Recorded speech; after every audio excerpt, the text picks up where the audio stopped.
नमस्कार, capital TV के इस खास प्रोग्राम खबरों की खबर में आपका स्वागत है। अमेरिका ने एक रिलीजियस फ्रीडम के लिए एक ऑर्गेनाइजेशन का आज उद्घाटन किया है, एक ऑर्गेनाइजेशन को लॉन्च किया है। ऑर्गेनाइजेशन का नाम है इंटरनेशनल रिलीजियस फ्रीडम अलायंस। इसमें 27 देश शामिल हैं और इसमें जो अमेरिकी विदेश मंत्री हैं माइक पोम्पेओ, उन्होंने एक बड़ा कह लीजिए आईना दिखाया है दुनिया के उन देशों को कि जो रिलीजियस फ्रीडम रिलीजियस फ्रीडम को अपने देश में बिल्कुल बर्दाश्त नहीं करते, और उन देशों में एक बड़ा नाम अपना पड़ोसी भी है। हमने अपने पिछले कुछ प्रोग्रामों में पाकिस्तान के बारे में बताया कि कैसे वहाँ पे हिंदुओं, ईसाइयों और यहाँ तक के जो मुस्लिम अपने आप को मुस्लिम कहने वाले हैं, अहमदी और शिया, उनको भी कैसे वहाँ पे मेजॉरिटी जो कम्युनिटी है, एक मेजॉरिटेरियनिज्म के थ्रू कैसे प्रताड़ित किया जाता है। माइक पोम्पेओ ने अपने उद्घाटन भाषण में ये कहा कि कुछ देश ऐसे हैं, मतलब उन्होंने ये कहा कि दुनिया की आबादी में से 10 में से 8 लोग ऐसे हैं कि जिन्हें रिलीजियस फ्रीडम नहीं है। वो खुलकर आज़ादी के साथ बिला खौफ ख़तर वो अपने धर्म का पालन नहीं कर सकते, अपने धार्मिक जो उनकी विधि और रीति रिवाज हैं उसका पालन नहीं कर सकते। 10 में से 8 लोग, ये जाहिर है कि एक बड़ा आंकड़ा है और ये इसमें बहुत हद तक सच्चाई भी है, क्योंकि दुनिया का सबसे बड़ा देश चीन है। चीन में वहाँ के यूगर मुसलमानों के साथ क्या हो रहा है ये पूरी दुनिया को मालूम है। पाकिस्तान है, बांग्लादेश है, इस तरह के देश जो हैं, और जो माइक पोम्पेओ ने जो नाम उसमें जोड़ा है, उसमें इराक के जो यजीदी हैं उनका नाम जोड़ा है, नाइजीरिया के जो क्रिश्चियन हैं उनका नाम जोड़ा है, उसके अलावा म्यांमार के जो रोहिंग्या मुसलमान हैं उनका नाम जोड़ा है, और पाकिस्तान में हिंदू और ईसाई वगैरह जो हैं उनका इसमें नाम जोड़ा है। तो इसमें जाहिर है कि एक रिलीजियस फ्रीडम के अलायंस के रूप में 27 देश एक जगह खड़े हुए हैं, और इन्होंने एक साथ ये कोशिश की है कि इन देशों में कम से कम रिलीजन के नाम पे किसी को प्रताड़ित न किया जाए, किसी को ये नहीं कहा जाए कि भाई तुम अपने धर्म का पालन इस देश में रहकर नहीं कर सकते हो। और जाहिर है कि पिछले 10-12 सालों के अंदर यूरोप के अंदर भी, अमेरिका के अंदर भी इस्लामोफोबिया और इस तरह की बहुत सारी वारदातें हुई हैं। इसके पेश नज़र इन देशों ने एक अलायंस बनाया है, और इसमें ज़्यादातर जो देश हैं वो यूरोपीय देश हैं। इजराइल भी उसमें शामिल है, यूनाइटेड किंगडम शामिल है, बोस्निया हर्जेगोविना और इस तरह के बहुत सारे, अल्बानिया वगैरह सब देश इसमें शामिल हैं। लेकिन हम बात करते हैं कि इस जो माइक पोम्पेओ ने जो ऑब्जर्वेशन दिया है उसके बारे में। सबसे पहले इराक के जो यजीदी कबीले के लोग हैं या यजीदी समुदाय के जो लोग हैं, ये कौन लोग हैं, ये क्यों रिलीजियस माइनॉरिटी में वहाँ पे आ जाते हैं। दरअसल यजीदी जो हैं एक इनकी अलग परंपरा है, धार्मिक परंपरा है। ये मतलब इस्लाम से भी अलग हैं। जो जुडाइज़म, क्रिश्चियनिटी और जो ज़ोरास्ट्रियज़म जो है ईरान का जो था उससे भी अलग हैं, और सबका एक तरह से एमालगमेशन है, सब इसमें मिला हुआ है। यजीदियों के जो रिलीजियस एक प्रैक्टिस है, उस प्रैक्टिस में ये सारी चीज़ें जो हैं शामिल हैं। यजीदियों को इराक के अंदर जब ISI जो है वहाँ पे उन्होंने कब्जा किया, तो यजीदियों के साथ तरह तरह के वहाँ पे जुल्म ढाए गए, उनकी औरतों के साथ, मर्दों के साथ उनका कत्लेआम किया गया। और ये जो कुर्दिस्तान जिसको कहा जाता है, इराक का उत्तरी सिरा, टर्की और सीरिया से लगे हुए एक समूह है, जिसमें एक बहुत छोटा सा ग्रुप है। ये 70-80 हज़ार, 90 हज़ार, कोई 1 लाख बताता है इनकी आबादी है। इनको बुरी तरह से प्रताड़ित किया गया, उसका जिक्र माइक पोम्पेओ कर रहे हैं। उसी तरह से नाइजीरिया है, नाइजीरिया में बहुत सारे इस्लामिक संगठन हैं जो वहाँ के क्रिश्चियन को उनका प्रताड़न करना है, उनकी प्रताड़ना करना है। जाहिर है उसमें एक अल-शबाब नाम का एक संगठन है जिसने एक लड़कियों को अगवा करके एक बंधक बनाया हुआ था। स्कूल बड़ा मशहूर हुआ था नाइजीरिया के अंदर, तो नाइजीरिया है। तीसरा देश जो है वो म्यांमार है। म्यांमार के बारे में ये है कि म्यांमार में जो रखाइन प्रोविंस है, जो वहाँ का प्रांत है, उसमें एक बांग्लादेश और जो उस ज़माने में भारत ही था, जो बंगाली कम्युनिटी के कुछ लोग जो थे वो जाके वहाँ अंग्रेज़ों के समय वहाँ पे बस गए थे, प्लांटेशन इंडस्ट्री में काम करने के लिए, खेती के लिए काम करने के लिए जाकर वहाँ बस गए थे। लेकिन म्यांमार जो है सक्सेसिव सरकारें जो आई हैं एक के बाद एक, 1982 में उन्होंने एक कानून पास किया था नागरिकता, उसमें उनकी नागरिकता ले ली गई थी। उसके बाद उनको कोई भी म्यांमार की नागरिकता का अधिकार उनको नहीं दिया गया। उसके बाद 2012-2016 में उनके खिलाफ हिंसा हुई, दंगे हुए, उसमें कुछ लोग वहाँ से पलायन करके भागे। लेकिन फिर 2017 के बाद जो है एक तरह से रखाइन प्रोविंस जो है बिल्कुल खाली हो गया। वहाँ से एक बड़ी तादाद में कहा जाता है कि करीब 8 लाख, 7 से 8 लाख के करीब रोहिंग्या जो है वहाँ से निकलकर बांग्लादेश और दूसरे देशों की तरफ, मलेशिया, बांग्लादेश, कुछ भारत में भी आए। वो यहाँ से निकलकर, भागकर, जान बचाकर यहाँ शरणार्थी कैंपों में रह रहे हैं। कहा जाता है कि बांग्लादेश में करीब 10 लाख, बांग्लादेश सरकार का एक दावा है कि 10 लाख रोहिंग्या जो हैं उसके यहाँ पनाह लिए हुए हैं। लेकिन ये सरकारी तौर पर ये आंकड़ा ये है कि 7 लाख के करीब बांग्लादेश के जो कॉक्सेस बाजार एरिया है, और बांग्लादेश उनको एक टापू के ऊपर बसा रहा है कि जिसके बारे में ये कहा जाता है कि वो टापू जो है पहले बरसात के दिनों में आमतौर पर डूब जाता है। उसमें एम्बैंकमेंट बना के किनारे उसमें बांध खड़ी करके और एक उनको बसाने की एक प्रयोग किया जा रहा है। और ये 20-25 साल पहले समंदर तल से ऊपर उठा हुआ एक टापू है, तो वहाँ पे रोहिंग्या को बसाया जा रहा है। अब जो है एक अपना पड़ोसी देश जो है पाकिस्तान बड़ी बड़ी बातें करता है माइनॉरिटीज़ के बारे में, ख़ासतौर पे कश्मीर को लेकर पाकिस्तान ने बड़ी बड़ी बातें की, भारत में मुसलमानों को लेकर भी बहुत बड़ी बड़ी बातें की। लेकिन पाकिस्तान में खुद माइनॉरिटीज़ की क्या स्थिति है ये पाकिस्तानी संस्थाएं जो हैं वही बता देती हैं। एक औरत जो कुएं से पानी भर के लाती है, वहाँ पे खड़ी कुछ औरतों के साथ उसकी कहासुनी हो जाती है। कहासुनी को एक रिलीजियस रंग दे दिया जाता है, एक धार्मिक रंग दे दिया जाता है, और एक धार्मिक कानून के तहत उस ईसाई औरत को सजाए मौत सुना दी जाती है।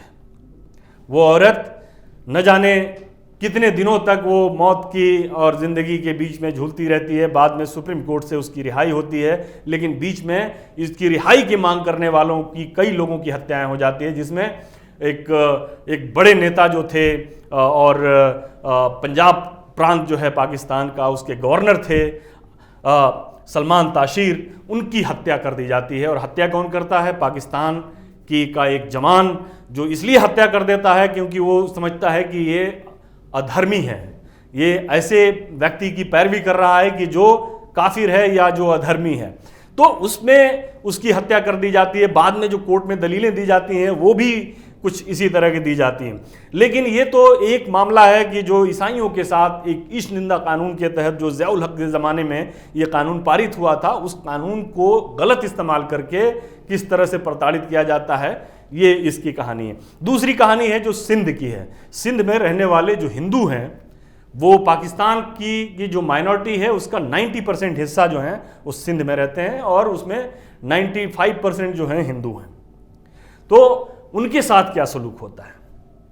पाकिस्तान कहने के लिए तो जो एक अपनी माइनॉरिटीज़ के लिए बहुत सारी वो करता है कि हम मंदिरें खुलवा रहे हैं, पुरानी मंदिरें जो बंद हो गई थी उनको चालू करवाने की बात कर रहा है। नवाज शरीफ ने एक बड़ी मशहूर मंदिर है जो लाहौर के आसपास है, उसको उन्होंने रिस्टोर करवाने का काम किया था। लेकिन जो सिंध में है वो एक बड़ी समस्या है। बड़ी समस्या इसलिए है क्योंकि सरकार भी उसमें एक तरह से शामिल है। सरकार किस तरह से शामिल है? ये खारपारकर, थार का रीजन जो है खारपारकर है, जैकबाबाद है, और इस तरह के मीरपुर है, इस तरह के जो डिस्ट्रिक्ट्स हैं जो बॉर्डर से लगे हुए डिस्ट्रिक्ट हैं, इसी में हिंदुओं की आबादी रहती है। और सिंध का जो एरिया है, ये कहा जाता है कि यहाँ पे पार्टीशन के वक्त हिंदू इसलिए रह गए थे क्योंकि सिंध में एक तरह की सूफ़ी परंपरा रही है, और सूफ़ी परंपरा में एक दूसरे को बर्दाश्त करने का, एक सुलह कुल का जो मामला होता है वो था। इस वजह से सिंध प्रांत से जो है हिंदू पूरी तरह से उनका पलायन जो है भारत की तरफ नहीं हो पाया। लेकिन अब वहाँ पे कुछ ऐसे अतिवादी संगठन जो हैं उसमें सक्रिय हो गए हैं कि जो न सिर्फ वहाँ पे हिंदुओं का उत्पीड़न करते हैं, बल्कि वो उनकी लड़कियों को अगवा भी कर लेते हैं, उनकी ज़बरदस्ती धर्म परिवर्तन कराते हैं, धर्म परिवर्तन का सर्टिफिकेट भी देते हैं, और धर्म परिवर्तन के बाद उनकी शादियां भी करा दी जाती हैं, और ऐसे मर्दों से कराई जाती है कि जो ऑलरेडी शादीशुदा होते हैं। पाकिस्तान में इस समस्या से निपटने के लिए सिंध प्रांत में एक कानून भी बनाया गया। कानून को पास तो कर दिया गया, लेकिन उस कानून को ज़मीन पर लाने में सिंध सरकार के पसीने छूट गए, इस वजह से कि रूढ़िवादी कट्टरवादी जो थे वो आग लगाने पर तुले हुए थे कि अगर ये लागू हो गया तो हम आग लगा देंगे। तो उस कानून को ठंडे बस्ते में डाल दिया गया। यहाँ पे एक बड़ी ख़तरनाक बात यह है कि जो एक आतंकी सरगना है हाफिज़ सईद, जो मुंबई जो हमले हुए थे उसका एक मास्टरमाइंड है, उसको भारत ने जो है उसके ख़िलाफ़ जो है बहुत सारे सबूत पाकिस्तान को दे रखे हैं, और अंतर्राष्ट्रीय सतह पे भी हाफिज़ सईद को घेरने के लिए काफ़ी तैयारी हो रही है, और FATF की तरफ से भी बहुत सारे पाबंदियां पाकिस्तान के ऊपर लगाने की जो बात हो रही थी वो हाफिज़ सईद के संगठनों के लिए हो रही थी। हाफिज़ सईद का संगठन भी इस इलाके में धर्म परिवर्तन के काम में लगा हुआ है। और लेकिन जो सबसे एक कह लीजिए कि एक बड़ी मायूसी वाली बात यह है कि जिस सिंध के बारे में कहा जाता है कि सूफियों का देश है, ये सुलह कुल का देश है, यहाँ पे कई सूफी दरगाह भी जो हैं इस काम में लगे हुए हैं, और इस काम में वो सर्टिफिकेट बांट रहे हैं या फिर निकाह करवा रहे हैं, धर्म परिवर्तन करवा रहे हैं। पाकिस्तान में एक और कानून पास करवाया गया था कि जो मैरिज एक्ट जो है उसमें बालिग और नाबालिग की बात की गई थी, इसको भी लागू करने में पाकिस्तान के पसीने छूट गए, क्योंकि होता यह है कि अलग अलग प्रांतों का अलग अलग नियम है। अभी एक महक कुमारी का मामला जो है सामने आया था, जिसमें उसके घर वालों ने बोला कि वो नाबालिग है, वो 15 साल या 16 साल कुछ मतलब इसका एज बताया गया, उसने उसका धर्म परिवर्तन करा के उसका निकाह करवाया गया। उसमें क्या है कि सिंध प्रांत जो है उसमें लड़कियों की जो बालिग होने की उम्र है 18 साल है, पंजाब में 16 साल है, बलूचिस्तान में 14 साल है। अब अगर किसी को सिंध प्रांत से किसी का अगवा करके या ज़बरदस्ती उसको पकड़ के या उसको ब्लैकमेल करके या उसको बहला फुसला के किसी भी नाबालिग लड़की को अगर 14 साल की है तो उसको आराम से खैबर पख्तूनख्वा और ट्राइबल एरिया में ले जाके उसकी शादी कर लीजिए, कोई दिक्कत नहीं है, वहाँ का कानून इजाज़त देता है, हो गई शादी। पंजाब में भी उम्र कम है, सिंध में ज़्यादा है। तो इस तरह से ये एक गोरख धंधा जो है ये इसमें पाकिस्तान का जो है वो चला हुआ है, और पाकिस्तान जो है ये सिर्फ यहीं तक नहीं है, इसके अलावा भी बहुत सारी चीज़ें हैं कि नौकरियों में जो दूसरे जो चीज़ें हैं, ख़ास तौर पर अहमदिया को पाकिस्तान ने एक जो अपने आप को खुद मुसलमान कहते हैं अहमदिया, उनको गैर मुस्लिम सरकारी तौर पर गैर मुस्लिम घोषित कर रखा है और एक कानून बनाकर उसको घोषित कर रखा है। और किसने किया है?